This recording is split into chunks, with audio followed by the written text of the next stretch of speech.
Dans la nuit qui suivit, les Dalton, les célèbres magiciens, préparaient leur nouvel spectacle. Il y avait longtemps qu'ils n'avaient pas réuni un public aussi large et enthousiaste.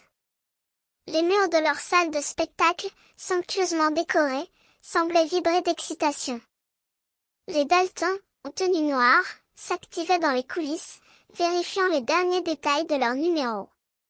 Soudain, le grand nain, le plus âgé des frères, apparut sur scène, entouré d'une aura de mystère. Il s'approcha du micro et lança un regard mystérieux à la foule. « Nous allons faire disparaître les pénitenciers, déclara-t-il, sa voix grave et profonde. La salle fut prise d'un énorme tapage de rires et de murmures. Les spectateurs secouaient la tête, incrédules. « C'est impossible, criaient-ils.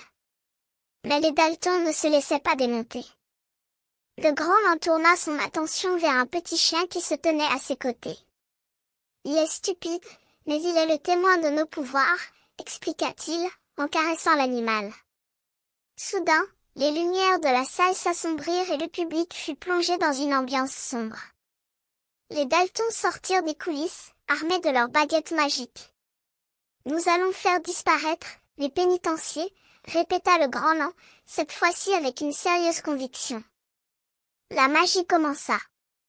Les Dalton commencèrent à faire des gestes mystérieux, leurs baguettes dansant dans les airs.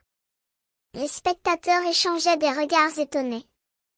Les Dalton semblaient faire réellement disparaître les pénitenciers, comme par magie. Puis, le grand nain s'approcha de la foule et lança un regard provocateur.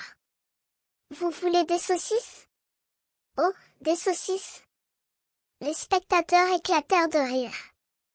Les Dalton leur offraient un spectacle unique, un mélange de magie et de humour. Mais la magie, c'est un jeu dangereux. Les Dalton devaient maintenant faire disparaître le chien, pour que le public n'ait pas trop de mal à comprendre les illusions.